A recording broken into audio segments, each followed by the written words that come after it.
The military courtroom at Fort Braxton fell into absolute silence as Colonel Patricia Hayes reached for the remote control that would change everything. Staff Sergeant Lisa Martinez sat rigidly in the defendant's chair, her dress uniform bearing no decorations except the basic service ribbons that marked her as unremarkable among the thousands of soldiers who passed through the base each year. She had been facing 15 years in military prison for allegedly disobeying direct orders during a critical security incident that could have compromised national security. The charges were severe: willful disobedience of a superior commissioned officer, failure to follow lawful orders, and conduct prejudicial to good order and discipline. But what the Bodycam footage was about to reveal would prove that Lisa didn't just break protocol, she had prevented the complete annihilation of Fort Braxton's 3,200 personnel in what would have been the deadliest attack on American soil since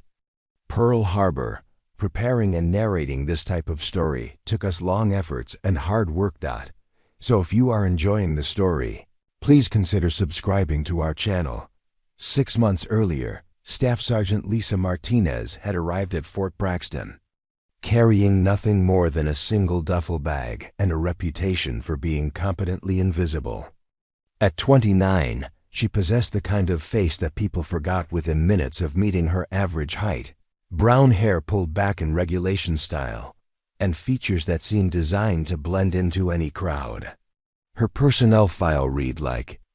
a textbook example of mediocrity: decent but unremarkable performance evaluations, no disciplinary actions, no commendations for exceptional service. She had spent 8 years in the Army, moving from assignment to assignment without creating memorable impressions on supervisors or forming lasting friendships with colleagues. The barracks she was assigned to reflected the same practical minimalism that seemed to define her entire approach to military life.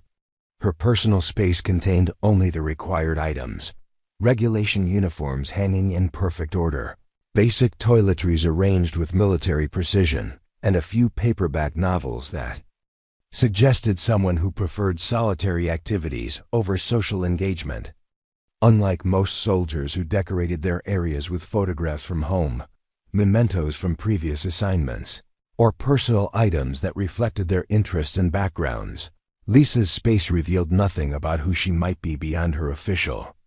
capacity as a communications specialist assigned to the base's Signal Intelligence Unit. Her daily routine followed patterns that made her nearly invisible to the complex social dynamics that governed life at Fort Braxton.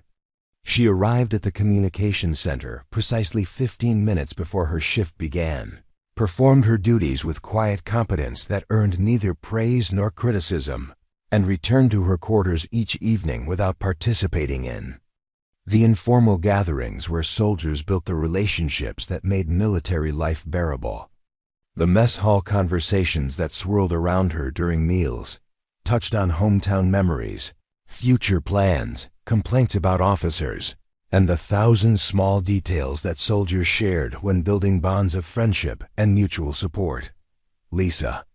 listened to these conversations without contributing, occasionally nodding at appropriate moments, but never offering personal information that might invite deeper connection or curiosity about her background.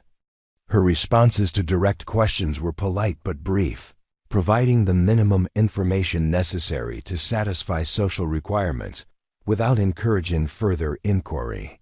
When asked about her family, she mentioned parents in Ohio. When colleagues inquired about her previous assignments, she offered generic descriptions of routine duties at unremarkable installations. The carefully constructed normalcy of her answers discouraged the kind of follow-up questions that might have revealed inconsistencies in her carefully maintained cover story. But observant colleagues began noticing subtle details that didn't quite align with the image of simple competence she projected. During equipment maintenance sessions, her hands moved with the fluid precision of someone whose familiarity with complex electronic systems extended far beyond basic training requirements. She demonstrated an intuitive understanding of signal processing equipment that typically required years of specialized education to master. solving technical problems with solutions that impressed even the civilian contractors who serviced the most sophisticated communications gear on the base. Her physical conditioning also raised quiet questions among those who paid attention to such things. Lisa maintained the fitness standards required of all personnel, but her performance during routine physical training suggested reserves of strength and endurance that exceeded what her modest frame should have been capable of producing. She completed obstacle courses with efficiency that spoke of extensive training in environments far more challenging than the standard facilities available at most Army installations.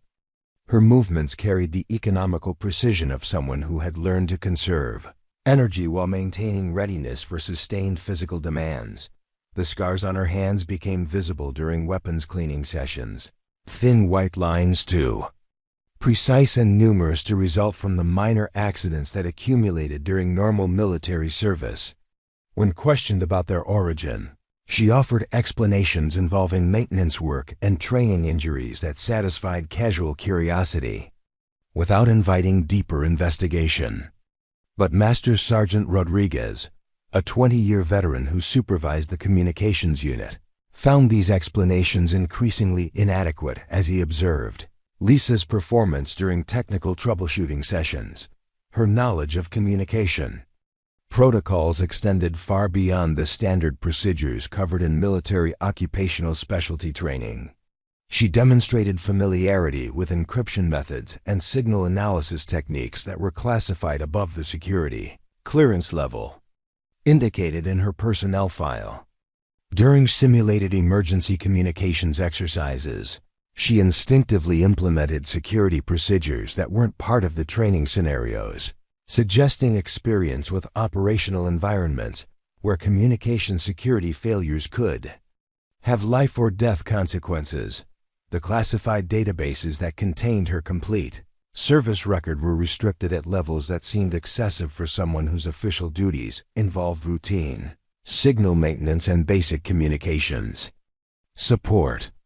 Master Sergeant Rodriguez's attempts to review her training history and previous performance evaluations encountered security barriers that typically protected information about personnel involved in highly sensitive operations. The administrative responses to his inquiries provided only the most basic confirmation of her current assignment and security clearance status, deflecting requests for additional background information with references to need-to-know restrictions. Lisa's apartment off base reflected the same careful anonymity that characterized her on-duty presence. The furnished space contained no personal photographs, no decorative items that might reveal interest or connections, and no evidence of the accumulation of possessions that typically marked someone's progression through different phases of life. Her refrigerator held basic food supplies, chosen for nutritional value rather than preference, and her closet contained civilian clothes selected for practicality rather than style or personal expression.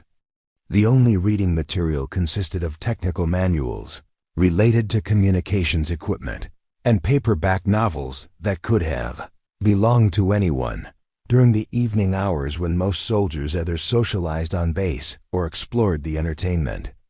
options available in the surrounding civilian community. Lisa maintained routines that kept her isolated from both military and civilian social networks. She could often be seen walking alone on paths that circled the installation's perimeter, her pace and posture suggesting someone who used physical activity for mental clarity rather than recreation. These solitary walks never varied in timing or route, creating predictable patterns that allowed her to avoid encounters with colleagues who might interpret her presence as an invitation for company. The transformation that would lead to her court-martial began subtly with changes in base security protocols that reflected growing intelligence concerns about potential threats to critical military installations. Enhanced surveillance measures, modified access procedures, and increased coordination between different security agencies created an environment where Lisa's specialized knowledge and instincts would become increasingly relevant to preventing the catastrophic attack that intelligence analysts were beginning to suspect might be imminent.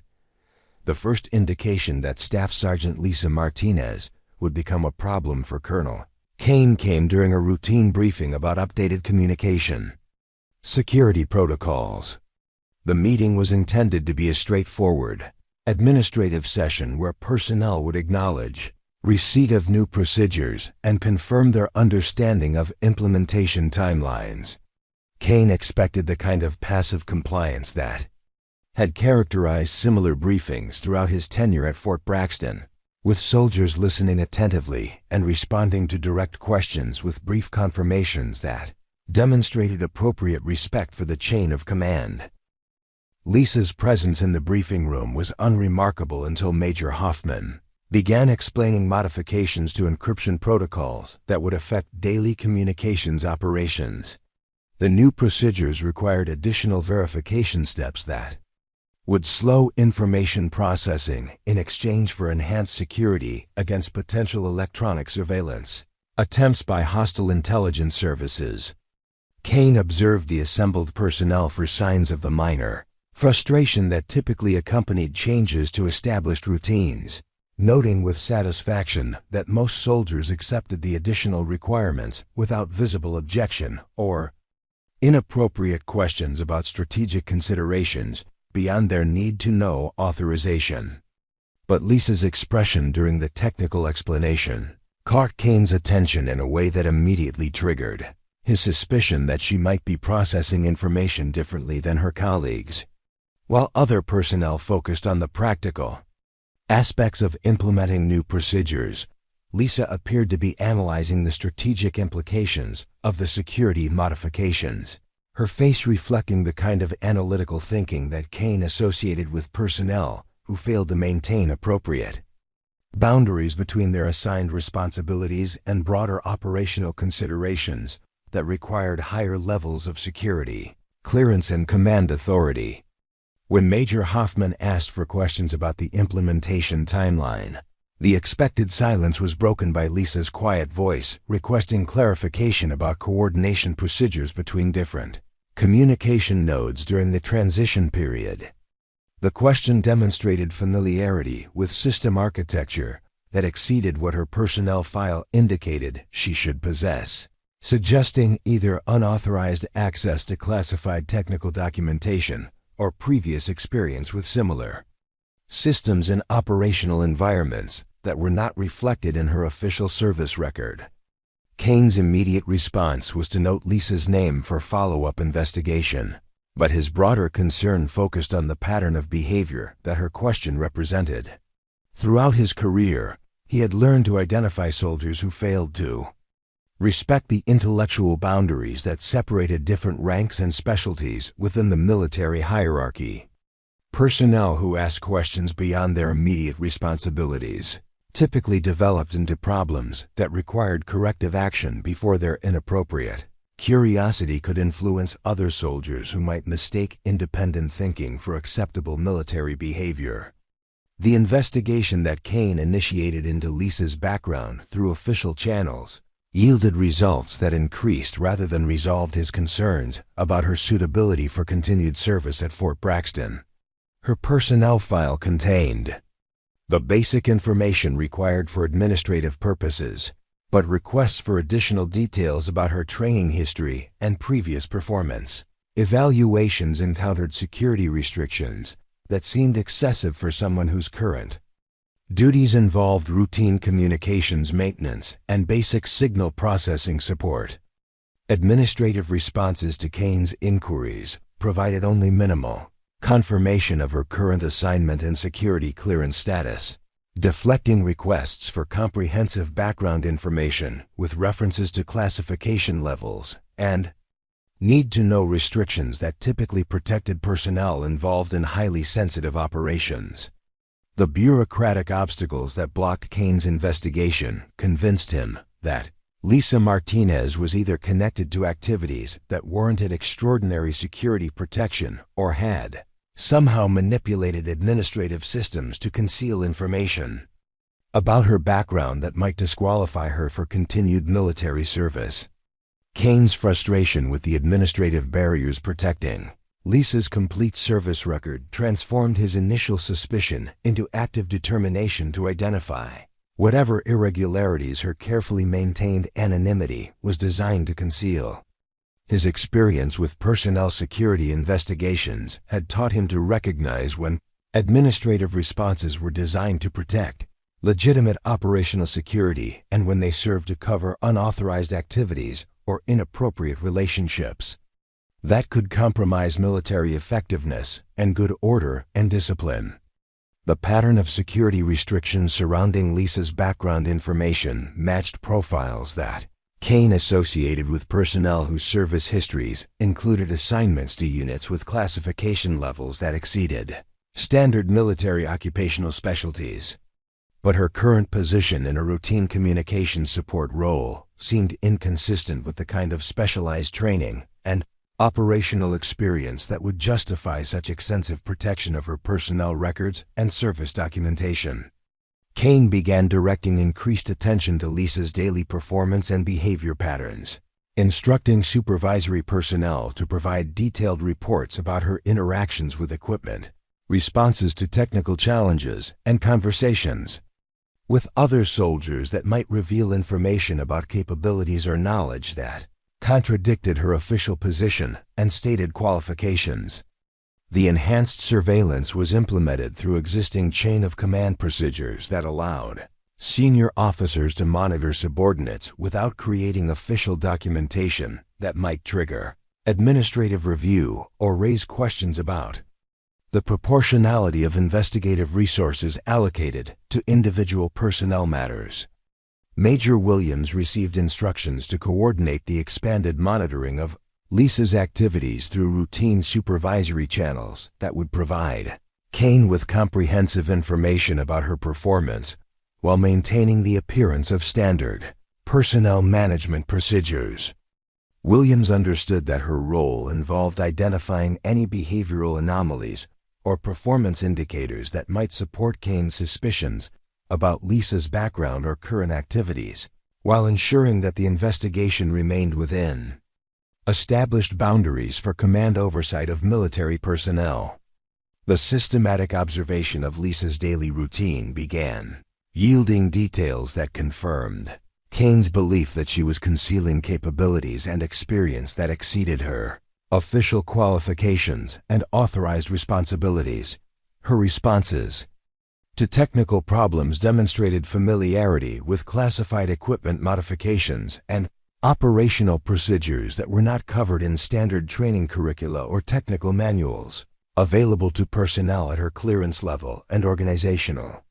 position. During routine maintenance procedures, Lisa consistently identified equipment malfunctions and system vulnerabilities that required diagnostic capabilities beyond what her training record indicated she should possess. Her solutions to complex technical problems involved knowledge of manufacturing specifications and operational parameters that typically required years of specialized education and hands-on experience with systems far more sophisticated than the standard communications equipment assigned to Fort Braxton's Signal Intelligence Unit. Kane's growing conviction that Lisa represented a security risk was reinforced by reports from supervisory personnel who observed her responses to routine security protocols and emergency procedures. Her reactions to simulated threat scenarios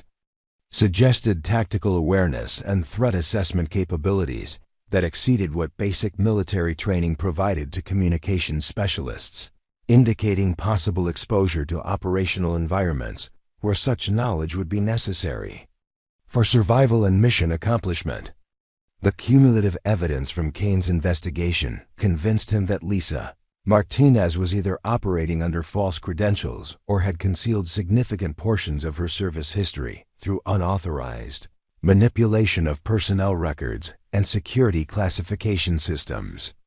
Either possibility represented the kind of breach of military discipline and institutional integrity that required immediate corrective action to prevent potential compromise of Fort Braxton's mission and the safety of personnel under his command responsibility. Kane's decision to initiate formal disciplinary procedures against Lisa was based on his assessment that her presence at Fort Braxton represented an unacceptable risk to security, protocols and good order and discipline that outweighed any potential benefits from her technical capabilities and operational knowledge that exceeded her official qualifications and authorized responsibilities. The confrontation began during what should have been a routine inspection of the communications facility, a weekly procedure that Kane typically delegated to subordinate officers while he attended to administrative duties that required his direct attention. But his growing suspicions about Lisa Martinez had motivated him to conduct this particular inspection personally, bringing with him the kind of scrutiny that soldiers recognized as significantly different from standard supervisory oversight. His presence in the communications center created immediate tension among personnel who understood that unscheduled visits from the base commander typically indicated problems that could affect everyone's performance evaluations and future assignments. Kane moved to the facility with deliberate precision, examining equipment logs and maintenance records while observing the soldiers, who attempted to continue their normal duties under his watchful presence. His inspection routine was designed to identify irregularities in procedures and performance that might indicate broader problems with discipline or competence among personnel who were responsible for maintaining critical communication systems. The other soldiers in the unit responded to his scrutiny with the nervous efficiency that characterized military personnel, who understood that their commanding officer was looking for problems rather than simply conducting routine oversight. Lisa continued her assigned tasks with the same calm competence that had characterized her performance throughout her assignment at Fort Braxton, showing no visible reaction to Kane's presence or the heightened tension that his unexpected inspection had created among her colleagues. Her steady focus on technical procedures contrasted sharply with the anxious glances and careful movements of other personnel, who were clearly affected by the knowledge that their every action was being evaluated by someone whose opinions could dramatically influence their military careers and future opportunities for advancement. When Kane approached Lisa's workstation, she looked up from the diagnostic equipment she was calibrating and acknowledged his presence. With appropriate military courtesy, maintaining eye contact without displaying either the nervous deference or defensive posture that he typically encountered when soldiers believed they might be under special scrutiny. Her composure struck him as inappropriate for someone whose background contained the kinds of irregularities that his investigation had revealed, suggesting either remarkable self-control or confidence that was based on knowledge or authority that contradicted her official rank and position. Kane began his questioning with seemingly routine inquiries about equipment specifications and maintenance procedures, but his real purpose involved testing whether Lisa's responses would reveal knowledge that exceeded her supposed qualifications and training background. He asked about technical details that were typically known only to personnel with extensive experience in communication systems, far more sophisticated than those officially assigned to Fort Braxton's Signal Intelligence Unit, expecting that her answers would either expose her lack of genuine expertise or demonstrate capabilities that she was not authorized to possess. Lisa's responses were precise and technically accurate, but they revealed familiarity with classified equipment modifications and operational procedures that immediately confirmed Kane's suspicions about her background. She answered questions about signal processing protocols and encryption methods with the kind of detailed knowledge that required years of specialized training and hands-on experience with systems that were restricted to personnel with much higher security clearances than what her personnel file indicated she should possess.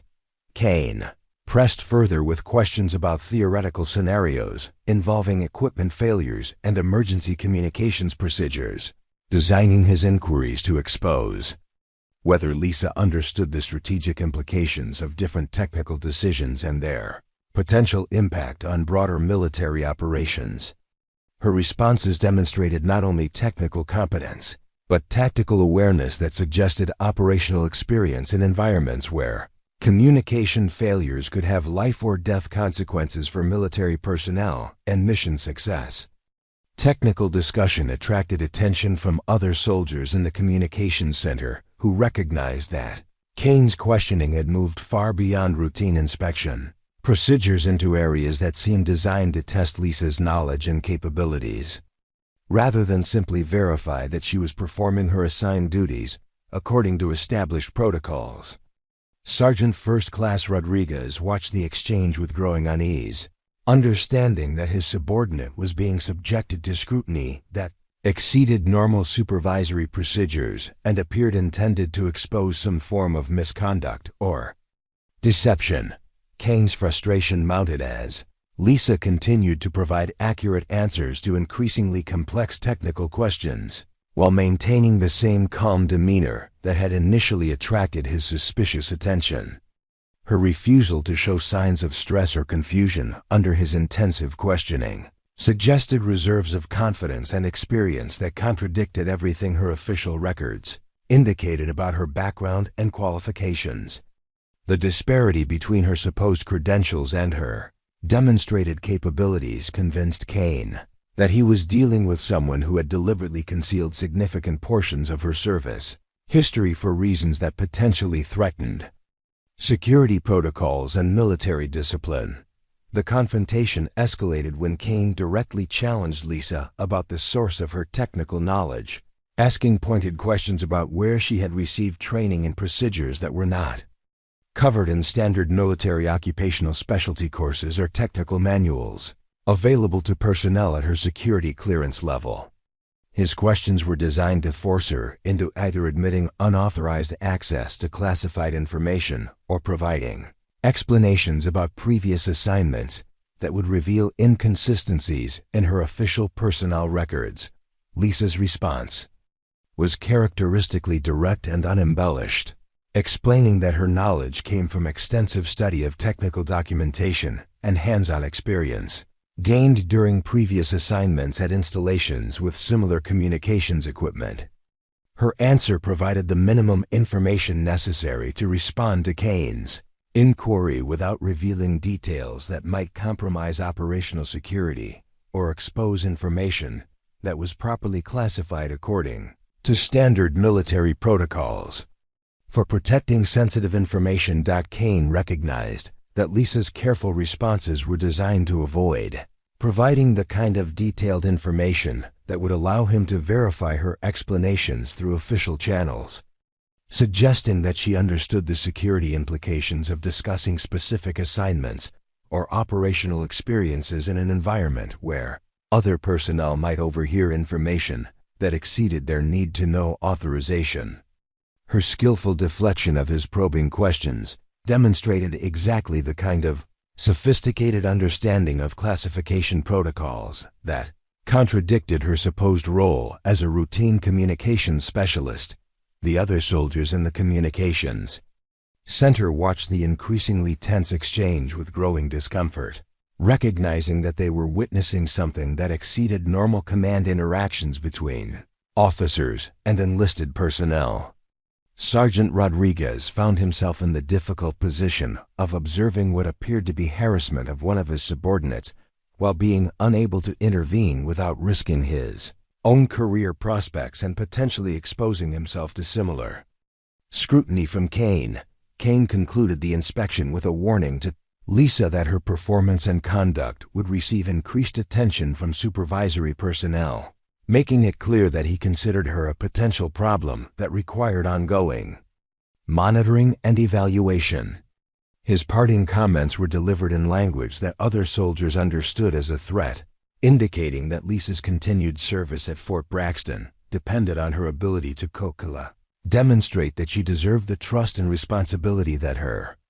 position required. The aftermath of Kane's confrontation with Lisa created an atmosphere of tension and uncertainty among the communications unit personnel who had witnessed the exchange and understood that their colleague had somehow become a target for special attention from the base commander. The incident marked the beginning of systematic scrutiny that would escalate over the following weeks as Kane implemented procedures designed to document any irregularities in Lisa's performance or behavior that might justify more serious disciplinary action. Kane's campaign against Lisa began with subtle administrative actions that appeared to fall within normal command prerogatives, but were designed to create systematic pressure that would either force her to make mistakes that justified disciplinary action or compel her to request transfer to another installation where she would become someone else's problem. The first indication of this strategy came through revised duty assignments that placed Lisa on rotating shifts that disrupted normal sleep patterns, while requiring her to work with different supervisory personnel who received informal guidance about the need for enhanced oversight of her performance and compliance with established procedures. The shift modifications were implemented through standard administrative channels that made them appear routine to casual observers. But experienced soldiers recognized the pattern as punitive scheduling designed to create physical and psychological stress that would degrade performance and potentially lead to the kinds of errors or attitude problems that could support formal disciplinary proceedings. Lisa's new schedule required her to report for duty at irregular hours that prevented the establishment of consistent routines, while the rotating assignments ensured that she never developed the kind of working relationships with supervisors that might have provided protection against unreasonable demands or unfair treatment. Master Sergeant Williams received instructions to implement additional performance monitoring procedures that would document any deviations from perfect compliance with technical protocols and military-bearing standards. The enhanced documentation requirements created administrative burdens that consumed significant supervisory time while establishing the kind of detailed performance record that could support negative personnel actions if Lisa's conduct or competence provided any justification for formal disciplinary measures or unsatisfactory performance evaluations. The daily inspection reports that Williams was required to submit focused on minor infractions and subjective assessments of Lisa's attitude and cooperation that gradually created an official record, suggesting problems with her suitability for continued military service. Equipment maintenance logs were scrutinized for any delays or irregularities that could be attributed to inadequate attention to detail or failure to follow established procedures with sufficient precision to meet the enhanced standards that Kane had established specifically for monitoring her performance. Lisa's responses to the increased scrutiny demonstrated the same calm professionalism that had initially attracted Kane's suspicious attention, but her refusal to show signs of stress or resentment under systematic harassment only reinforced his conviction that she possessed training and experience that exceeded her official qualifications. Her ability to maintain perfect compliance with all stated requirements while working under conditions that would have broken most soldiers suggested reserves of mental discipline and operational experience that contradicted everything her personnel records indicated about her background and capabilities. The other members of the communications unit quickly recognized that association with Lisa could result in similar treatment for themselves, leading to the kind of social isolation that Kane understood would multiply the psychological pressure created by administrative harassment and performance monitoring. Sergeant Rodriguez found himself torn between loyalty to a subordinate who had proven reliable and competent, and recognition that defending her against Kane's campaign would likely destroy his own career prospects and potentially expose him to retaliatory measures that could affect his family's financial security and future opportunities. Conversations in the barracks and mess hall increasingly excluded Lisa as soldiers chose self-preservation over solidarity, understanding that Kane's focus on her performance and conduct created risks for anyone who might be perceived as supporting or encouraging her continued presence at Fort Braxton. The informal social networks that typically provided emotional support and practical assistance to military personnel during difficult periods were systematically denied to Lisa through the collective decision of her colleagues to prioritize their own safety over basic human decency and military tradition. Specialist Jennifer Park, who had initially been friendly with Lisa during routine work assignments, began avoiding conversations and interactions that might be interpreted as personal relationships rather than strictly professional communications required for mission accomplishment. Park's withdrawal from casual friendship reflected the broader pattern of social abandonment that Kane's campaign had created, as soldiers throughout the unit understood that maintaining distance from Lisa was necessary to protect themselves from similar scrutiny and potential career damage. The isolation extended beyond work relationships to impact Lisa's access to informal information networks that typically kept military personnel informed about policy changes, personnel decisions, and other developments that affected their daily lives and career prospects. Without the casual conversations and friendly relationships that provided most soldiers with advance warning about administrative changes or supervisory moods, Lisa found herself operating without the social intelligence that helped others navigate the complex dynamics of military life and command relationships. Kane's strategy included reassigning Lisa to the most demanding and unpleasant duties available within her military occupational specialty, ensuring that she spent her time on tasks that other soldiers considered punishment details while being denied opportunities for the challenging and professionally rewarding assignments that might have provided satisfaction or career advancement. The menial maintenance work and repetitive administrative tasks that filled her days were designed to signal to other personnel that she had fallen out of favor with command authority, while creating conditions that might provoke the kind of attitude, problems, or performance issues that would justify escalated disciplinary action. Despite the systematic degradation of her working conditions and social environment, Lisa continued to perform every assigned task with meticulous attention to detail and professional competence that frustrated Kane's expectations about how most soldiers would respond to such treatment. Her refusal to complain about unfair assignments or seek sympathy from colleagues demonstrated either remarkable self-control or confidence that was based on knowledge about her situation that contradicted the apparent hopelessness of her circumstances under Kane's focused harassment campaign. The technical challenges that Kane deliberately included in Lisa's assignments were intended to expose limitations in her knowledge or capabilities that would support his assessment that she was unsuited for continued military service at Fort Braxton. But her responses to increasingly complex troubleshooting problems and emergency repair scenarios continued to demonstrate expertise that exceeded what her training records indicated she should possess, revealing familiarity with classified equipment, specifications, and operational procedures that reinforced rather than resolved his suspicions about her background. During a particularly demanding assignment, involving the restoration of communication systems after a simulated equipment failure, Lisa's diagnostic procedures and repair techniques impressed even the civilian contractors who serviced the most sophisticated electronics equipment on the installation. Her ability to identify component failures and implement solutions using improvised materials and non-standard procedures suggested hands-on experience with similar systems in operational environments, where standard repair protocols were unavailable or inadequate for mission requirements.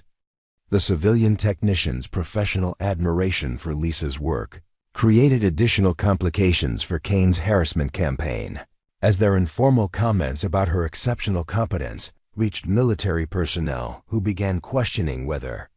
the systematic mistreatment of such a skilled soldier served legitimate command purposes or represented the kind of arbitrary abuse of authority that contradicted military values and professional standards. Kane responded to these complications by expanding his campaign to include restrictions on Lisa's access to professional development opportunities and training programs that might have enhanced her official qualifications or provided documentation of her actual capabilities and knowledge base. The administrative barriers that prevented her from participating in advanced technical courses or specialized training sessions were designed to limit her ability to legitimize the expertise that her performance consistently demonstrated, despite the official limitations imposed by her personnel records. The first major incident that exposed the depth of Lisa's concealed capabilities occurred during an unscheduled equipment failure that threatened to disrupt critical communications during a joint training exercise involving multiple military installations across 3 states. The sophisticated signal processing equipment that coordinated secure communications between participating units experienced a cascading system failure that the base's civilian contractors initially estimated would require 48 hours to diagnose and repair using standard troubleshooting procedures and replacement components that would need to be shipped from specialized manufacturing facilities. Lisa was assigned to assist the civilian repair team as part of her routine duties supporting technical maintenance operations, but her presence during the emergency repair efforts quickly transformed from peripheral assistance to essential leadership. As she identified the root cause of the system failure within 30 minutes of examining the damaged equipment, her diagnostic process bypassed the methodical component testing that the contractors had planned to implement, instead focusing immediately on specific circuit boards and software modules that contained the actual source of the malfunction. The repair procedures that Lisa implemented involved modifications to classified hardware configurations that were not documented in any technical manuals available to standard maintenance personnel, yet her alterations restored full system functionality.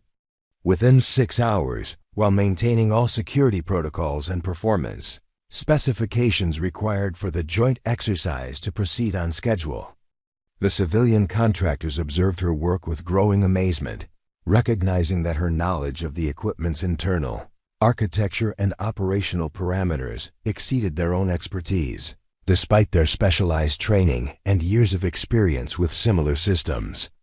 Chief Warrant Officer Patricia Valdez, who served as the senior technical advisor for Fort Braxton's communication systems, witnessed Lisa's performance during the emergency repair and immediately recognized that the procedures she had implemented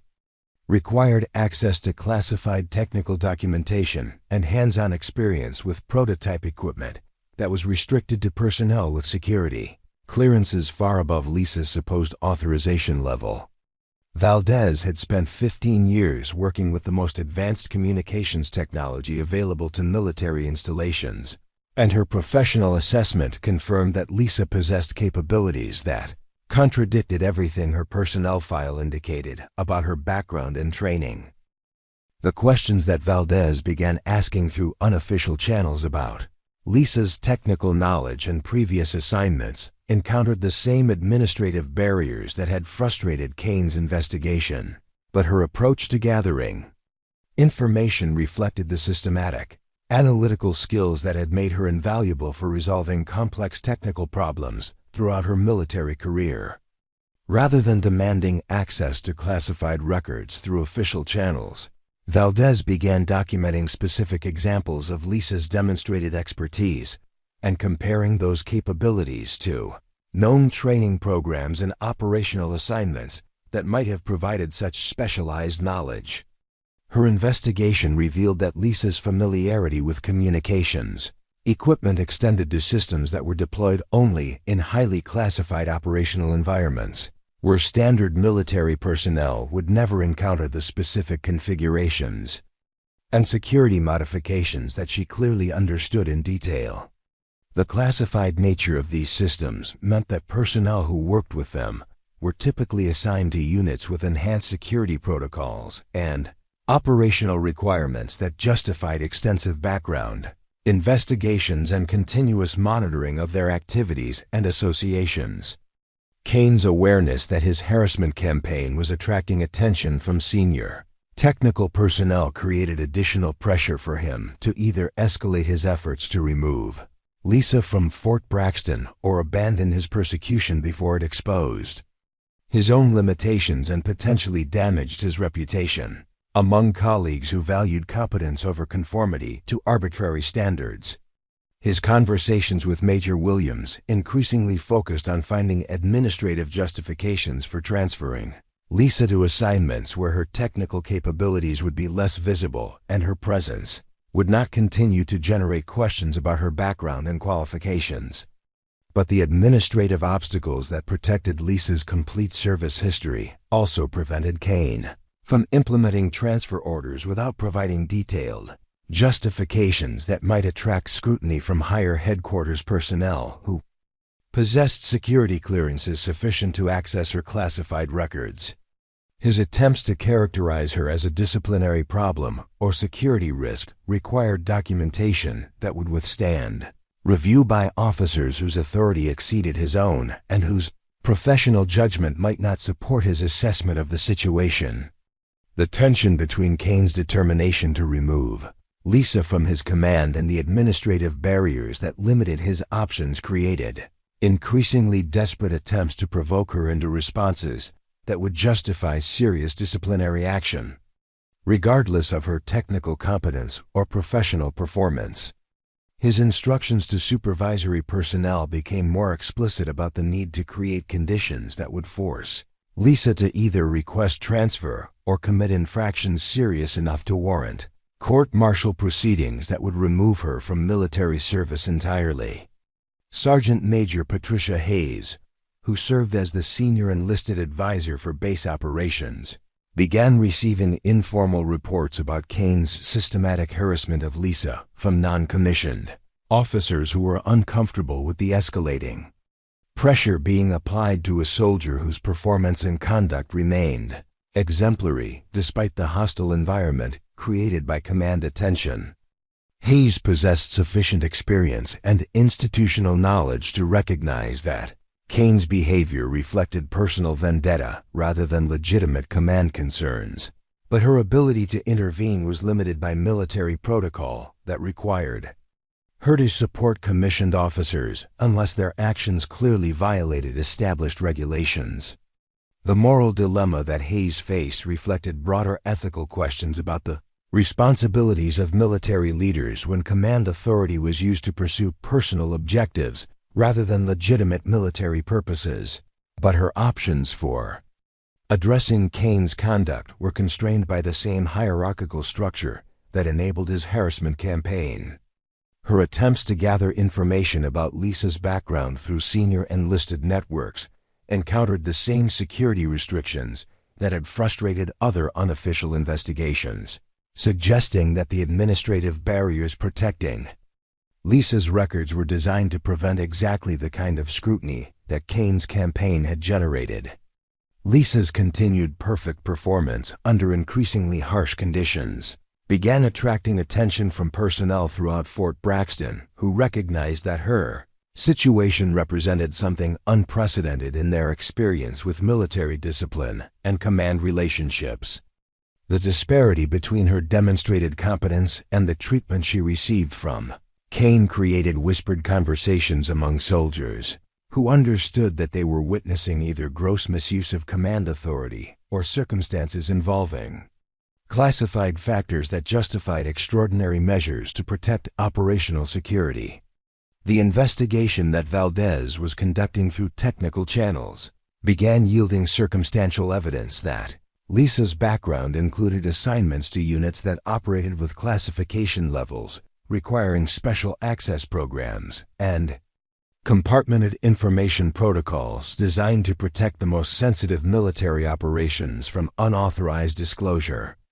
The specific knowledge that Lisa possessed about communications equipment and procedures could only have been acquired through direct participation in operations, where such expertise was essential for mission success and personnel survival. Kane's growing awareness that multiple senior personnel were questioning his treatment of Lisa created pressure for him to either provide convincing explanations for his actions or risk damaging his own career prospects through continued pursuit of what increasingly appeared to be personal persecution rather than legitimate command responsibility. The accumulation of evidence supporting Lisa's exceptional qualifications made his characterization of her as a problematic soldier increasingly difficult to maintain among colleagues whose professional judgment carried significant weight within the base's command structure. The situation was approaching the critical point where the truth about Lisa's background would become impossible to conceal through administrative barriers and security restrictions, as the evidence of her capabilities continued to accumulate despite Kane's efforts to limit her access to challenging assignments and professional recognition that might have legitimized her demonstrated expertise and operational knowledge. The crisis began with what appeared to be routine intelligence about increased chatter among known terrorist networks, information that reached Fort Braxton through classified channels during the early morning hours of what would become the most significant day in the base's operational history. Lieutenant Colonel Sarah Mitchell from Army Intelligence briefed Kane about communications intercepts indicating potential surveillance activities targeting several military installations, but the intelligence assessment suggested that Fort Braxton was considered a secondary target with minimal immediate threat potential based on standard threat evaluation criteria. Kane's response to the intelligence briefing reflected his preference for demonstrating command authority through visible security measures that would reassure visiting officials and create the appearance of proactive leadership without requiring the kind of complex analysis and coordination that might expose limitations in his understanding of sophisticated threat scenarios. His decision to implement enhanced security protocols focused primarily on restricting base access and increasing the visibility of security personnel rather than addressing potential vulnerabilities in critical systems and operational procedures that might be targeted by adversaries with detailed knowledge of military installations. The timing of the intelligence warning coincided with a scheduled visit from Congressman David Chun and his staff, who were conducting oversight hearings about military base security and communications infrastructure as part of their committee responsibilities for defense appropriations and policy oversight. Kane viewed the congressional visit as an opportunity to demonstrate his competence and leadership capabilities to political figures whose influence could affect his future promotion opportunities and assignment preferences within the military hierarchy. Lisa's assignment for the day included routine maintenance of backup communication systems that would normally operate independently of primary networks, but Kane's security enhancements required modifications to standard protocols that would centralize monitoring and control functions through systems that she immediately recognized as creating potential vulnerabilities rather than improving overall security posture. Her attempts to raise concerns about the proposed modifications were dismissed by supervisory personnel who had received explicit instructions to implement Kane's directives without delay or discussion about potential technical complications. The congressional delegation arrived at Fort Braxton accompanied by security personnel and technical advisors who possessed their own communications equipment and operational procedures that required coordination with base systems to ensure secure communications during their visit. The integration of multiple security and communications networks created complex interdependencies that Lisa understood could become critical failure points if the base faced sophisticated attacks designed to exploit exactly the kind of centralized vulnerabilities that Kane's enhanced protocols had inadvertently created. Major Williams coordinated the security arrangements with Captain Morrison, whose law enforcement background provided limited preparation for dealing with the kind of technical security challenges that would emerge if hostile forces possessed detailed intelligence about Fort Braxton's communication systems and operational procedures. Their focus on physical security measures and access control reflected standard approaches to protecting high-value targets, but failed to address the electronic warfare capabilities that sophisticated adversaries might employ to neutralize defensive systems and create chaos during attack operations. Warrant Officer Valdez observed the security preparations with growing concern about the technical modifications that Kane had ordered. Recognizing that the centralized control systems would create single points of failure that could compromise multiple defensive capabilities simultaneously if properly exploited by adversaries with sufficient knowledge about military communications infrastructure. Her attempts to discuss these vulnerabilities with Kane were deflected by his insistence that established security protocols were adequate for protecting the base against any realistic threats that intelligence assessments had identified. The first indication that Fort Braxton faced immediate danger came through signals intelligence that Lisa detected while conducting routine monitoring of backup communication systems that had been isolated from the modified networks implementing Kane's enhanced security protocols. The electronic signatures that her equipment identified matched patterns associated with advanced reconnaissance activities that preceded coordinated attacks on military installations, suggesting that hostile forces were conducting final preparation for operations far more sophisticated than the intelligence briefings had indicated. Lisa's attempts to report her findings through normal channels encountered delays and skepticism from supervisory personnel, who had been instructed to minimize disruptions during the congressional visit while maintaining focus on the security demonstration that Kane had organized to showcase his leadership capabilities and the base's defensive preparedness. The technical nature of her intelligence report required analysis by personnel with specialized training in electronic warfare and signals intelligence. But the modified command structure that Kane had implemented for the congressional visit created communication barriers between different specialties and organizational levels that the escalation of reconnaissance activities that Lisa continued to monitor indicated that hostile forces possessed detailed knowledge about Fort Braxton's defensive systems and were exploiting the vulnerabilities created by Kane's security modifications to position themselves for attacks that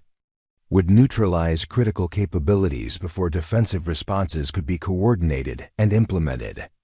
Her growing understanding of the threat timeline suggested that the base had perhaps 30 minutes before facing coordinated strikes designed to achieve maximum casualties and infrastructure damage. Kane's response to Lisa's urgent warnings reflected his fundamental misunderstanding of the threat that Fort Braxton faced and his determination to avoid any disruptions that might interfere with the congressional visit or suggest that his security preparations were inadequate for protecting important political figures and their staff members. His instructions to maintain existing security protocols and avoid unnecessary alarm among base personnel effectively prevented the rapid response measures that would be necessary to counter the sophisticated attack that intelligence indicated was imminent. The moment of ultimate choice arrived when Lisa realized that Kane's refusal to authorize defensive measures would result in catastrophic casualties among the 3,200 military and civilian personnel on Fort Braxton, including the congressional delegation, whose security had become his primary focus despite the broader threat to everyone under his command responsibility. Her professional analysis of the intelligence data indicated that following Kane's orders would guarantee the success of attacks designed to achieve maximum destructive impact through exploitation of the centralized vulnerabilities that his security modifications had created.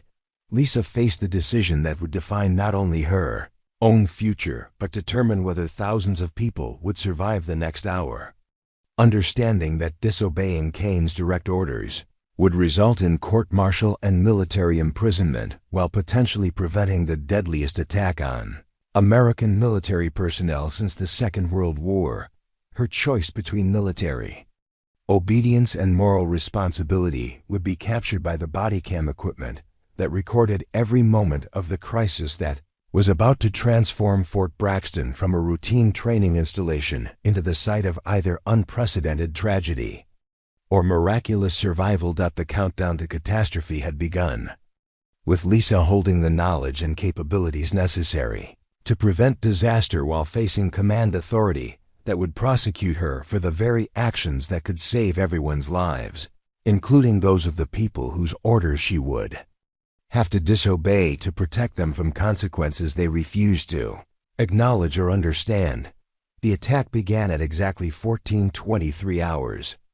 with simultaneous electromagnetic pulse devices that were designed to disable Fort Braxton's primary communication systems while creating enough electronic interference to mask the infiltration routes that hostile forces had identified through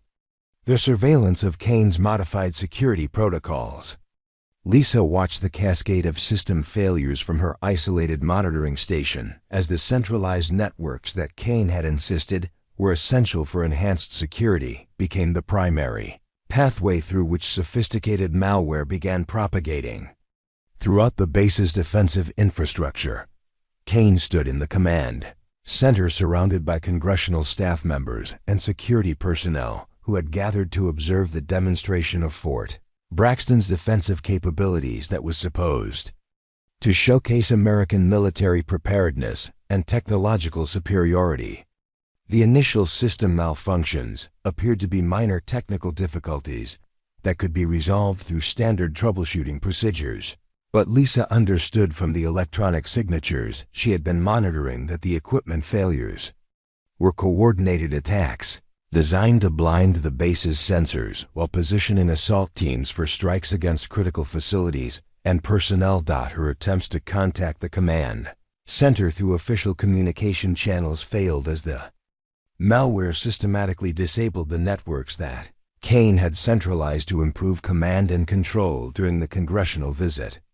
The backup systems that remained operational were those that had been isolated from the modified protocols, leaving Lisa with access to intelligence information that revealed the full scope of the coordinated attack while being unable to communicate warnings through established chain of command procedures that required functional primary networks. The tactical display on Lisa's monitoring equipment showed multiple breach points around Fort Braxton's perimeter where assault teams had exploited the security gaps created by redirecting defensive resources to protect the command center and congressional delegation. The attacking forces possessed detailed intelligence about the base's layout and defensive positions that could only have been acquired through extensive surveillance operations, suggesting months of preparation for strikes designed to achieve maximum casualties while neutralizing the military personnel who might organize effective resistance. Lisa's professional analysis of the attack timeline indicated that assault teams would reach critical facilities within 8 minutes, while the explosive devices being positioned at key infrastructure points would detonate in sequence to create maximum confusion and prevent coordinated defensive responses. Her understanding of the tactical situation made it clear that Kane's centralized security protocols had created exactly the vulnerabilities that sophisticated adversaries needed to accomplish objectives that would normally require far larger forces and extended engagement periods. Kane's voice reached Lisa through the one functional communication link that remained operational between her isolated monitoring station and the command center, his tone carrying the authority of someone who expected immediate compliance despite the chaos that was beginning to engulf Fort Braxton's defensive systems. His direct order was unambiguous: maintain current position and avoid any actions that might interfere with established security protocols while waiting for technical personnel to restore primary communication networks through standard repair procedures. The order represented everything that was wrong with military hierarchy when rigid adherence to protocol became more important than responding effectively to actual threats that exceeded the parameters covered by standard operating procedures. Kane's determination to maintain command authority during the congressional visit had created conditions where following his orders would guarantee the success of attacks designed to kill thousands of military personnel and visiting political figures whose deaths would represent catastrophic failures of American military security. Preparing and narrating this type of story took us long efforts and hard work. So if you are enjoying the story, please consider subscribing to our channel. Lisa faced the choice that would define her entire existence: follow orders from a commanding officer whose decisions were based on incomplete information and personal priorities, or violate fundamental military discipline to implement defensive measures that her analysis indicated were necessary to prevent unprecedented casualties among people who had no understanding of the danger they faced. Her Bodycam equipment recorded every detail of the moment when she made the decision that would either save Fort Braxton or destroy her own life. Through military prosecution for insubordination, her response to Kane's direct order was delivered in the calm, professional tone that had characterized all her interactions with command authority throughout her assignment at Fort Braxton. "Sir, I cannot comply with that directive. Lives are in immediate danger and defensive action is required." The words constituted willful disobedience of a lawful order from a superior commissioned officer, violations of the Uniform Code of Military Justice that carried maximum penalties, including dishonorable discharge and decades of imprisonment in military correctional facilities. Kane's immediate response reflected his shock that any soldier under his command would openly refuse to follow explicit orders, particularly during a crisis situation where military discipline was essential for maintaining order and preventing panic among personnel who needed clear leadership from established authority figures. His voice carried the full weight of command authority as he repeated his order with emphasis on the legal consequences that would follow any continued insubordination. "Staff Sergeant Martinez, you will maintain your current position and await further orders. Any unauthorized actions will result in immediate arrest and court-martial proceedings." Lisa's reply was brief and final, "Understood, sir." But her actions over the next 15 minutes demonstrated that understanding the consequences of her choices was not the same as accepting them when those consequences conflicted with her responsibility to protect lives that depended on her specialized knowledge and capabilities. Her Bodycam recorded every procedure she implemented to counter the coordinated attack, creating indisputable evidence of either the most serious military crime possible or the most heroic action in Fort Braxton's history. The defensive countermeasures that Lisa initiated required simultaneous coordination of multiple systems that Kane's modifications had attempted to centralize under command center control. But her access to isolated backup networks allowed her to implement responses that bypassed the compromised primary systems. Her procedures involved activating emergency protocols that were classified above her supposed authorization level, demonstrating knowledge of base defensive capabilities that contradicted everything her personnel file indicated about her background and training. Within minutes of Lisa's intervention, the electronic warfare attacks that had been designed to blind Fort Braxton's sensors began failing as backup. Systems came online with countermeasures that neutralized the malware propagating through primary networks. The assault teams that had been approaching critical facilities found themselves exposed by restored perimeter monitoring, while automated defensive systems began responding to intrusion attempts with procedures that required no human authorization or command center coordination.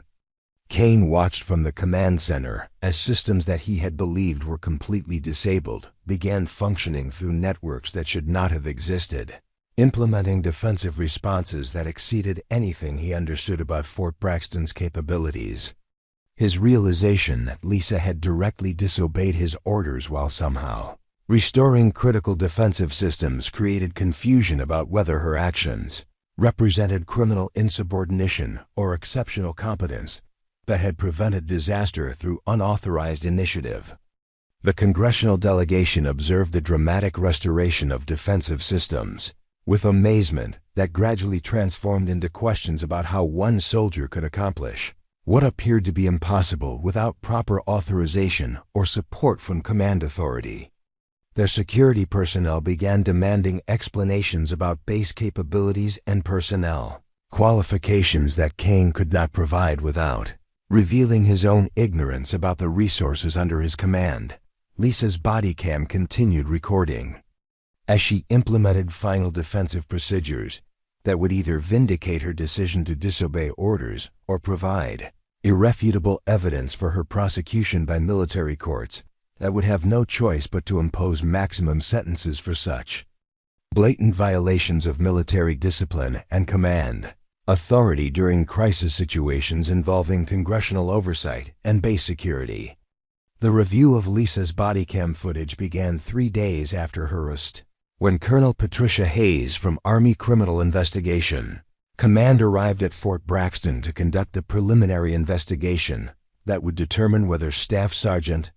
Martinez faced general court-martial proceedings for the most serious charges possible under military law.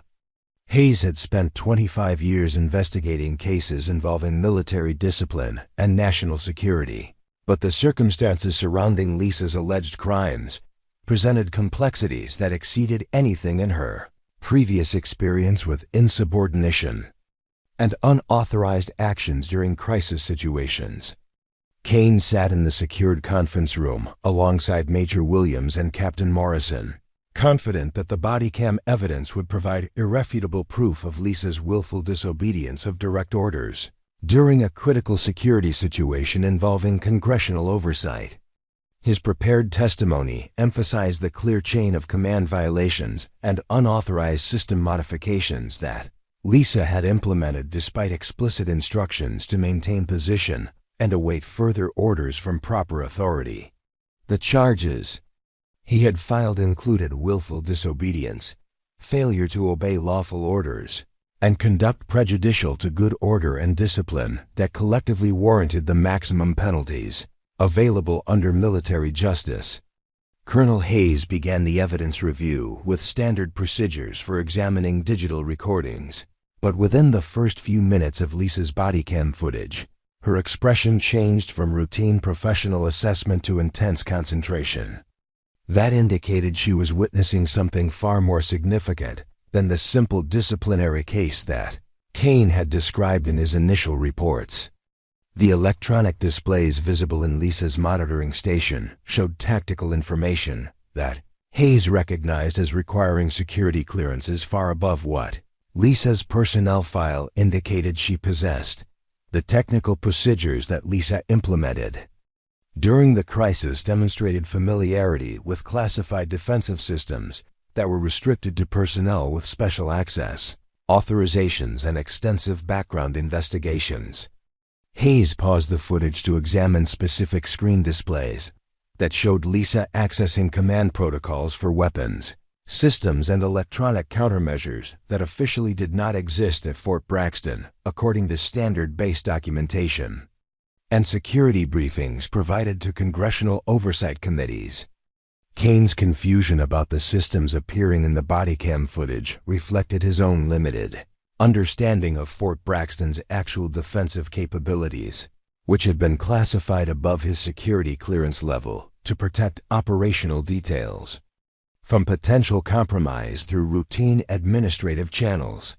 His role as base commander provided authority over personnel and standard operations, but the most sensitive defensive systems remained under separate command structures that reported directly to specialized units within the Pentagon's Special Access programs. The footage continued revealing Lisa's systematic activation of defensive countermeasures that neutralized electronic warfare attacks designed to disable Fort Braxton's sensors and communication networks. Her procedures involved coordination between multiple classified systems that required intimate knowledge of technical specifications and operational parameters that could only have been acquired through direct experience with similar installations in combat environments where such expertise was essential for survival and mission success. Colonel Hayes recognized the electronic signatures visible on Lisa's monitoring equipment as matching intelligence reports about advanced threats that were beyond the capabilities of typical terrorist organizations or conventional military forces. The sophistication of the attacks that Fort Braxton had faced indicated adversaries with access to classified information about American military installations and defensive systems, suggesting either state-sponsored operations or coordination with personnel who possessed detailed knowledge of military infrastructure and operational procedures. The tactical timeline displayed on Lisa's equipment showed the precise sequence of events that would have unfolded if she had followed Kane's orders to maintain position and avoid unauthorized actions during the crisis. Hayes calculated that assault teams would have reached critical facilities within 6 minutes of Lisa's decision point, while explosive devices positioned at key infrastructure locations would have detonated in coordinated sequence designed to maximize casualties. Among military personnel and visiting congressional staff members, Kane watched the footage with growing horror as he realized that his security modifications had created the centralized vulnerabilities that hostile forces had intended to exploit for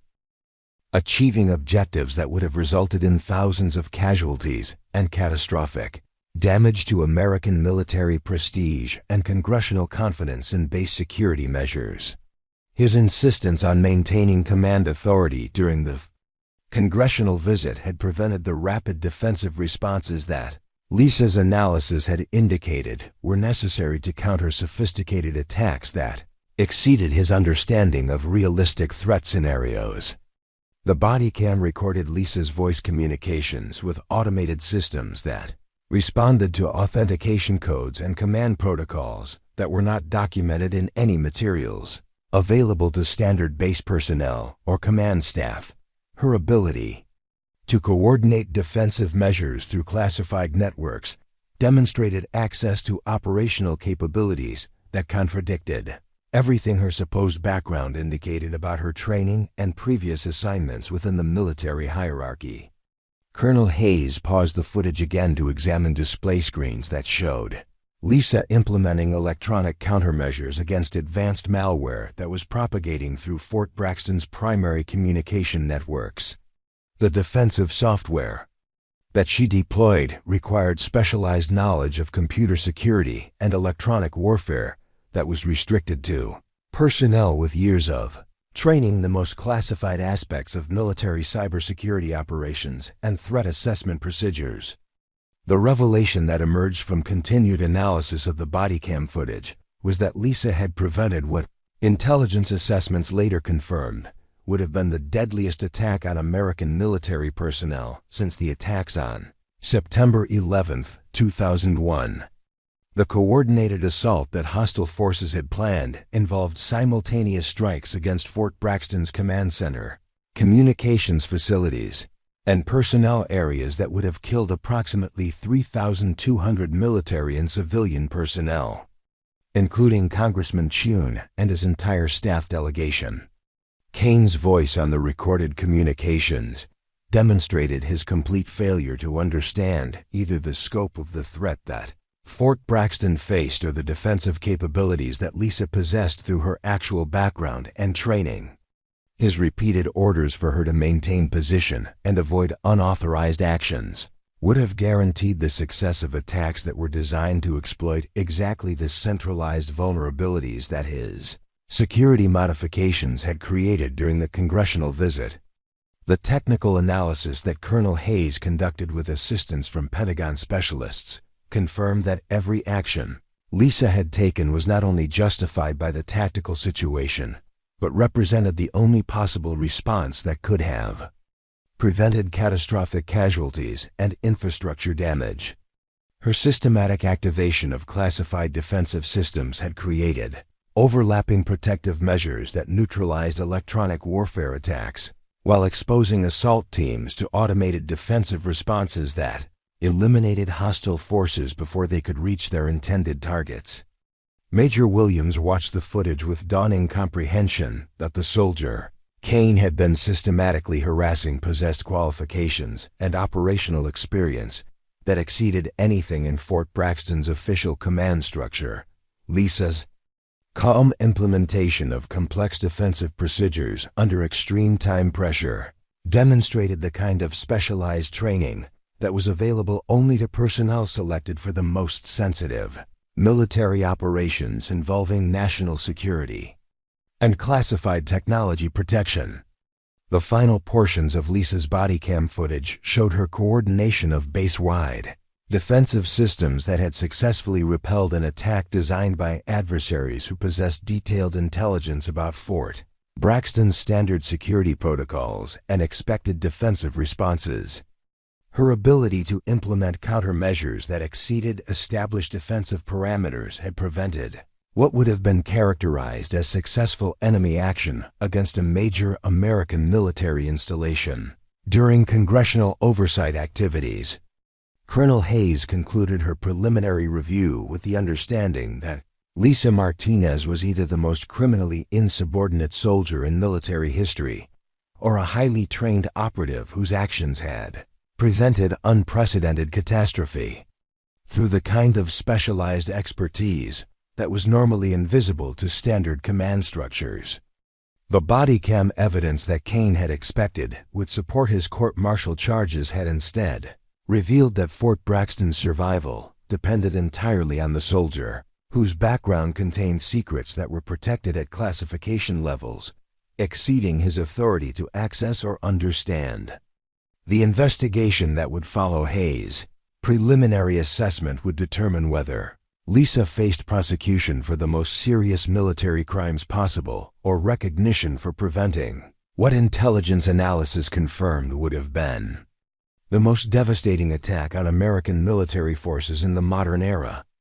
The Pentagon's investigation team arrived at Fort Braxton within 18 hours of Colonel Hayes' preliminary report, bringing with them security clearances and access authorizations that exceeded anything available to standard base personnel or command structures. Brigadier General Robert Chun, who had no relation to the congressman whose life Lisa had saved, led the investigation with the understanding that the incident at Fort Braxton represented either catastrophic security failures or extraordinary heroism that required immediate classification and analysis by specialists who understood the broader implications for national defense and military operations. Kane found himself relegated to administrative duties, pending the completion of investigations that would determine whether his actions constituted criminal negligence, dereliction of duty, or simply the kind of professional incompetence that destroyed careers without requiring formal prosecution.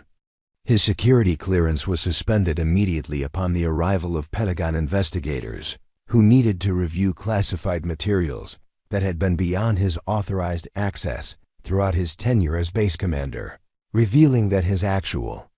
knowledge of Fort Braxton's capabilities and mission had been deliberately limited to protect operational security. The systematic review of Kane's treatment of Lisa during her assignment at Fort Braxton created a comprehensive record of harassment and abuse of authority that violated every standard of military leadership and professional conduct. General Chen's investigation revealed that Kane had initiated punitive measures against a soldier whose actual service record included decorations and commendations from operations so classified that their existence was known only to personnel with special access authorizations that Kane had never possessed despite his rank and command position. Major Williams faced her own reckoning as investigators documented her complicity in implementing Kane's harassment campaign against Lisa, including the administrative actions and performance monitoring procedures that had been designed to create justifications for disciplinary measures against someone whose qualifications exceeded those of every officer in Fort Braxton's command structure. Her 20 years of military service had been built on following orders and maintaining the kind of administrative efficiency that enabled systematic injustice when those orders served personal vendettas rather than legitimate military purposes. The investigation expanded to include every member of Fort Braxton's command staff who had participated in or witnessed Kane's treatment of Lisa, without taking appropriate action to prevent the harassment of a subordinate whose actual background and service record demanded the highest levels of professional respect and institutional protection. Captain Morrison's law enforcement background provided no excuse for his failure to recognize that Kane's security modifications had created vulnerabilities that any competent security professional should have identified as dangerous to base safety and defensive effectiveness. Sergeant First Class Rodriguez faced disciplinary action for his failure to protect a subordinate under his direct supervision, despite his recognition that Kane's campaign against Lisa represented inappropriate command behavior that violated military standards for leadership and personnel management.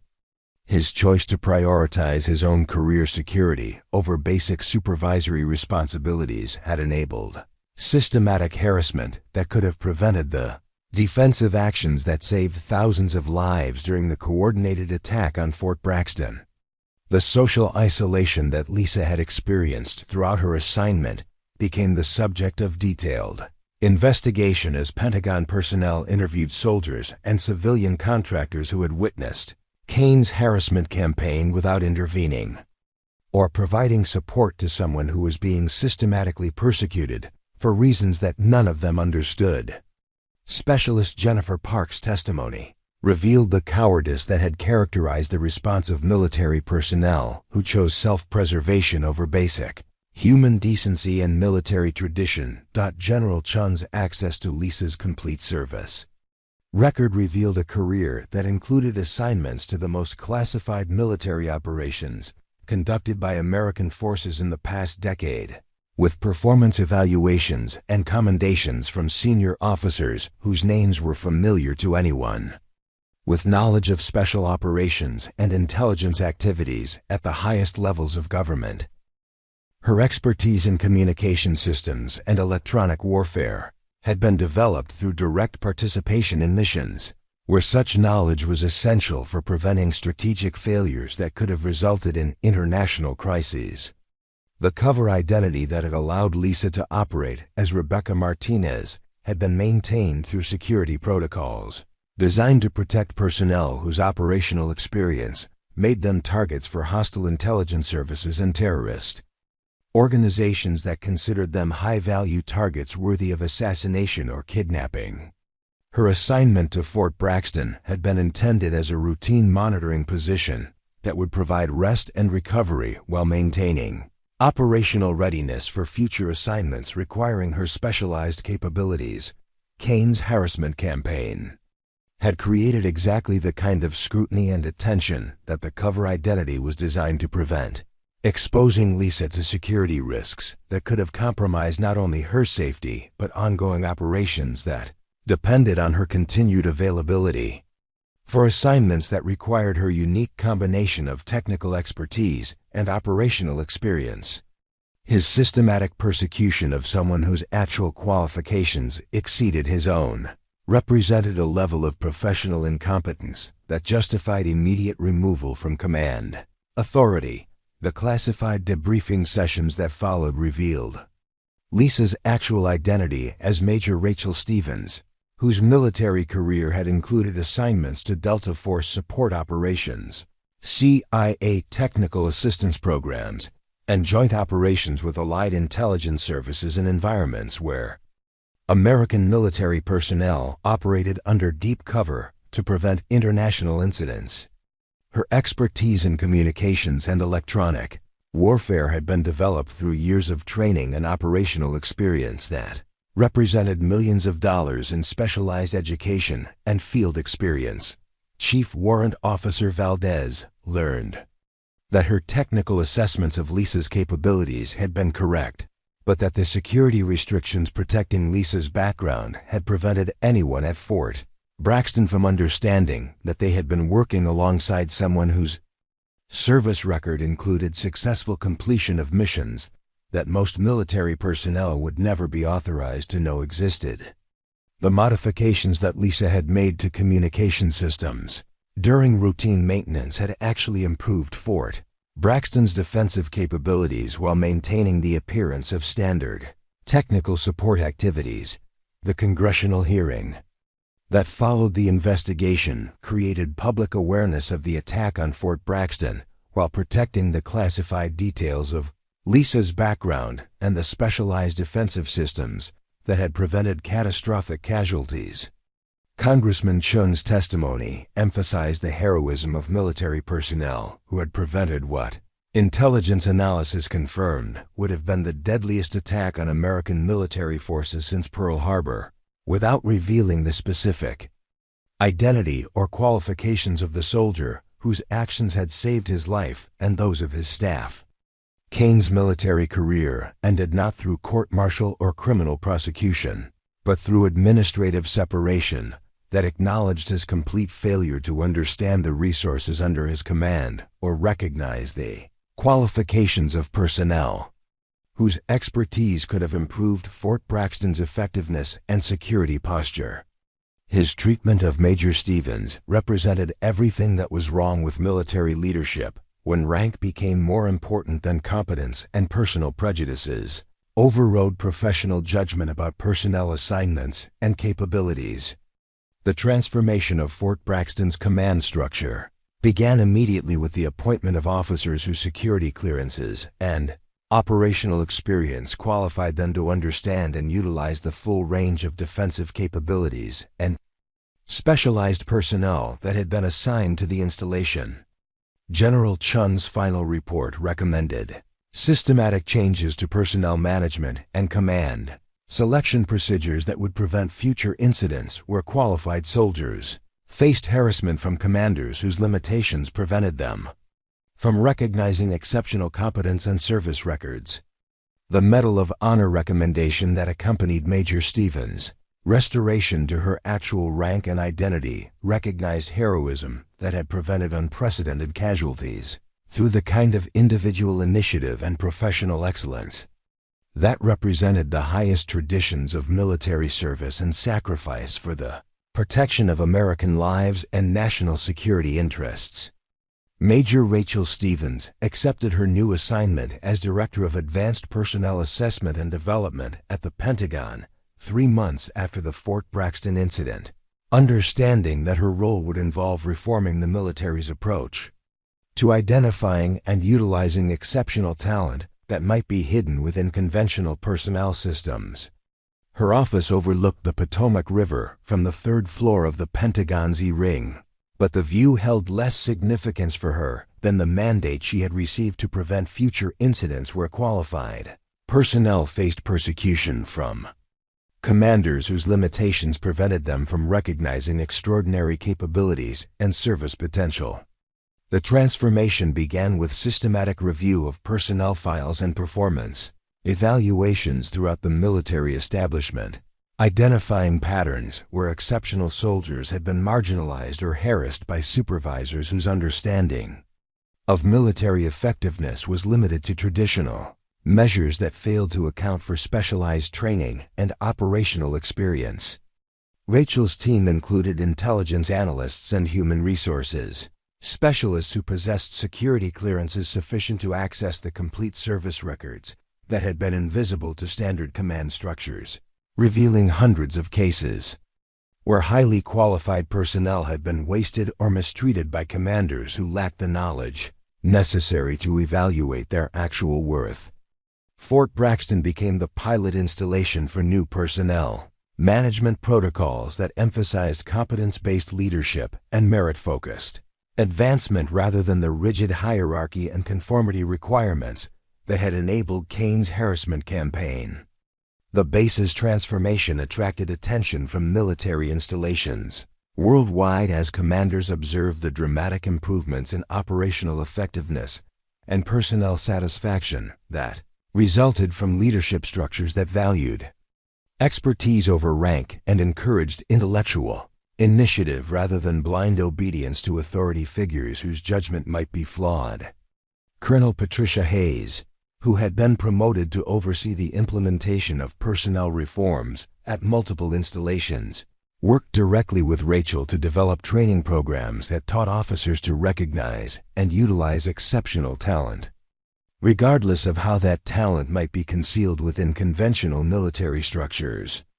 Their curriculum included case studies of the Fort Braxton incident, using Rachel's experience as an example of how institutional failures could waste valuable resources while creating security vulnerabilities that endangered military personnel and national defense objectives. The new training emphasized the importance of intellectual humility among commanders, teaching them to recognize when subordinates possessed knowledge or capabilities that exceeded their own understanding and to seek guidance from qualified personnel, rather than asserting authority based solely on rank or position. Officers learned to distinguish between legitimate command requirements and personal prejudices that could prevent them from effectively utilizing the human resources under their responsibility, while understanding that effective leadership required wisdom to recognize superior expertise regardless of its source. Kane's journey toward redemption began in the administrative position where he had been assigned following his removal from command. Spending 2 years reviewing personnel files and performance evaluations under the supervision of officers who demonstrated the kind of professional competence and ethical leadership that his career had lacked. The daily exposure to examples of effective command and personnel management gradually revealed the extent of his failures at Fort Braxton, while providing opportunities for him to understand military leadership principles that he had never learned. Despite 3 decades of advancement through the hierarchy, his assignment to assist with Rachel's personnel reform initiatives represented recognition that his mistakes could provide valuable lessons for preventing similar failures throughout the military establishment. Kane's testimony during commander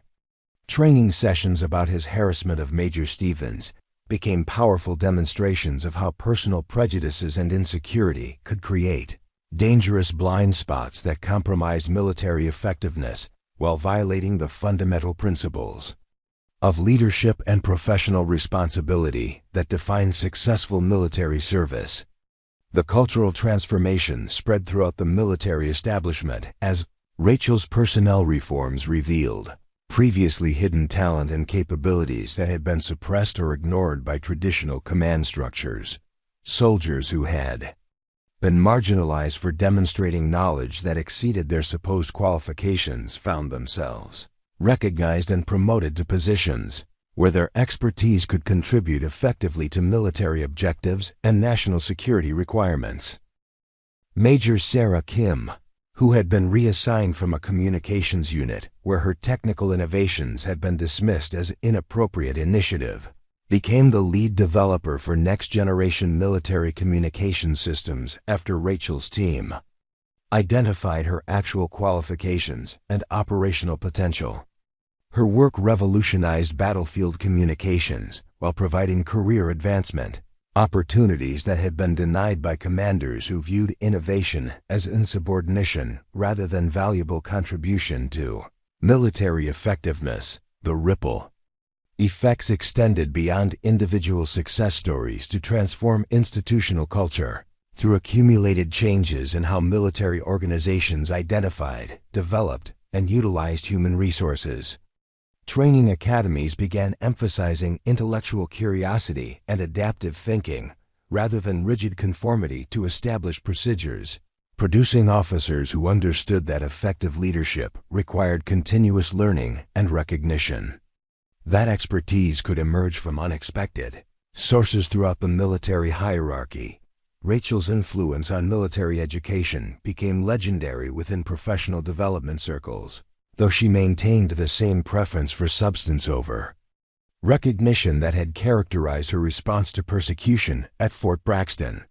Her guest lectures at command colleges focused on practical leadership challenges rather than personal heroism, emphasizing the importance of institutional systems that protected exceptional personnel from the kind of harassment that wasted valuable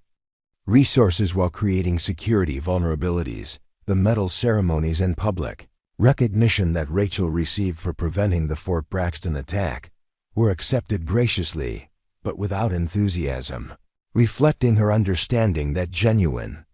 service was measured by lasting institutional improvements rather than individual accolades or media attention. Her most significant satisfaction came from reports about soldiers whose careers had been saved through personnel reforms that prevented qualified individuals from facing persecution by commanders whose limitations prevented them from recognizing exceptional capabilities. The memorial that Rachel maintained for her original unit, whose deaths had led to her assumed identity and eventual assignment to Fort Braxton, became a pilgrimage site for military personnel who understood that their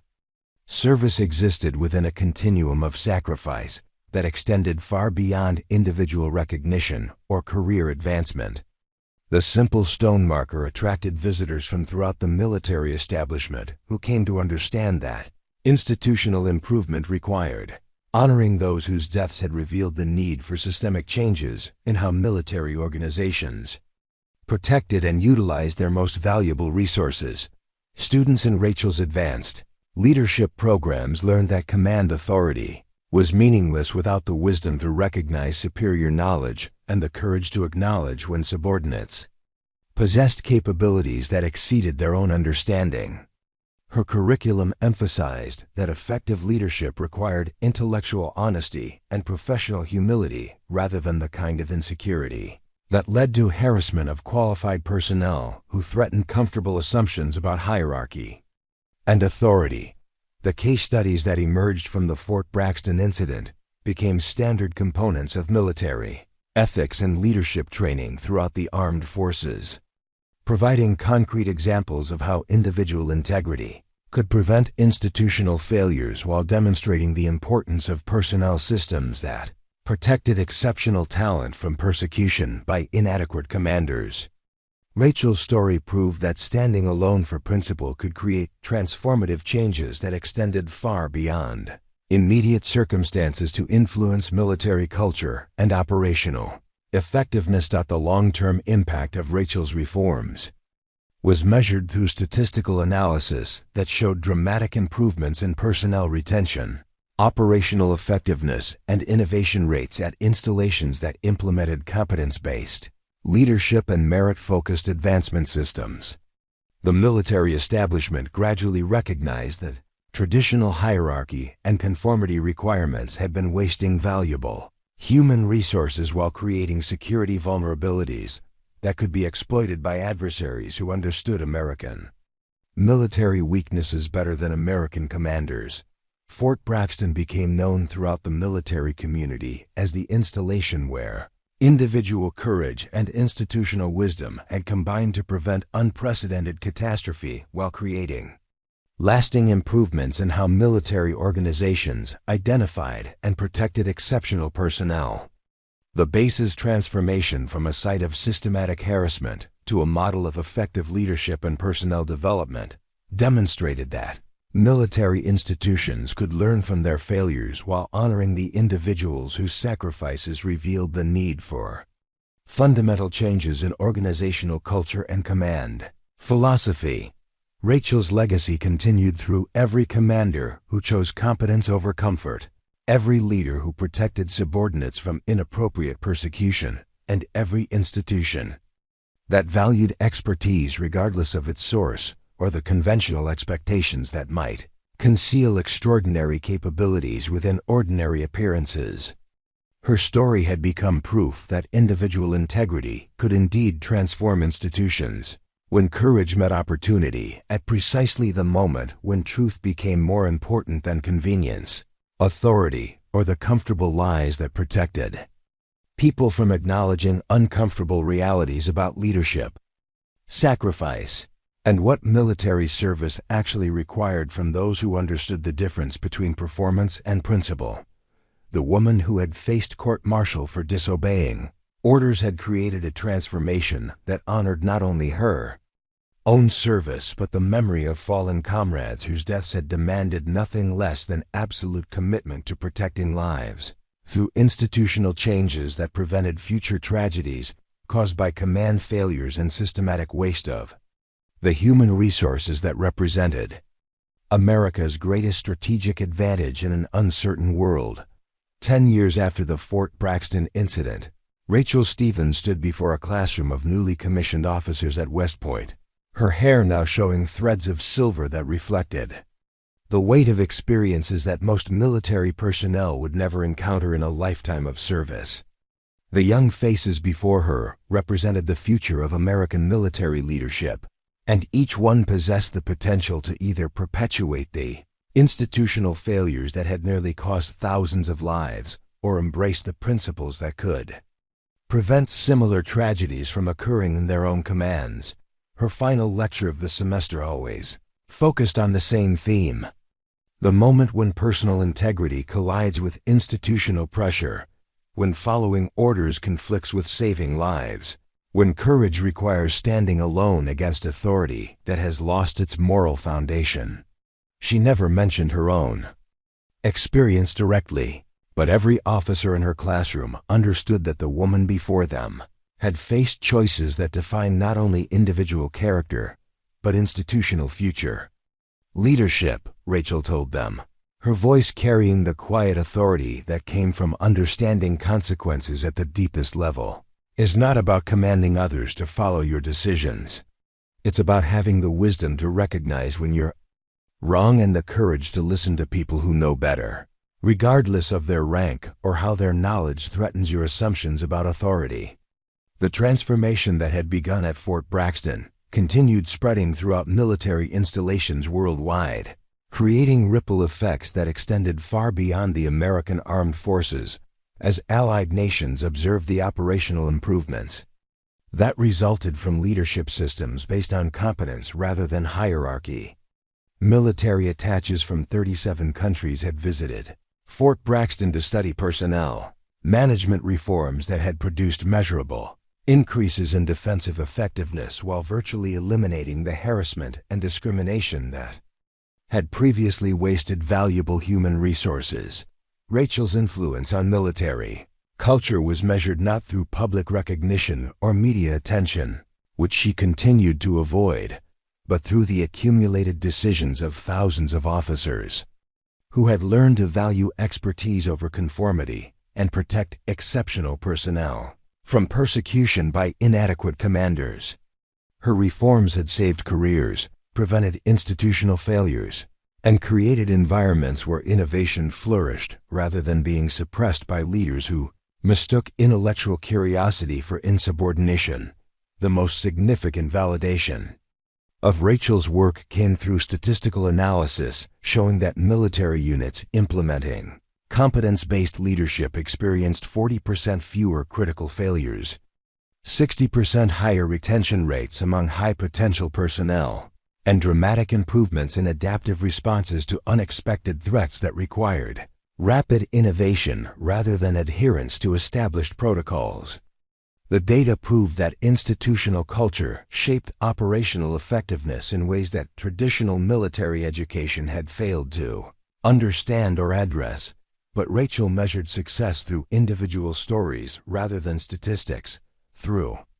reports about soldiers who had been protected from harassment by commanders who recognized exceptional talent, through innovations that had saved lives because leaders encouraged intellectual initiative rather than demanding blind obedience to potentially flawed authority. Each prevented tragedy represented vindication of principles that had cost her everything before ultimately transforming military institutions in ways that honored the sacrifices of those who had died for uncomfortable truths. The memorial service that marked the 10th anniversary of the Fort Braxton attack drew attendees from throughout the military establishment, including Congressman Chun, whose life had been saved by Rachel's decision to disobey orders that would have guaranteed his death, along with thousands of others. His remarks emphasized the importance of individual courage in preventing institutional failures, while recognizing that systematic change required continuous commitment to principles that transcended personal comfort or career advancement. Kane, now serving as a civilian instructor in leadership ethics, spoke about the personal transformation that had resulted from confronting his own failures and learning to recognize the difference between authority and wisdom. His testimony provided powerful evidence that even deeply flawed individuals could learn from their mistakes, while contributing to institutional improvements that prevented similar failures in future generations of military leaders. As Rachel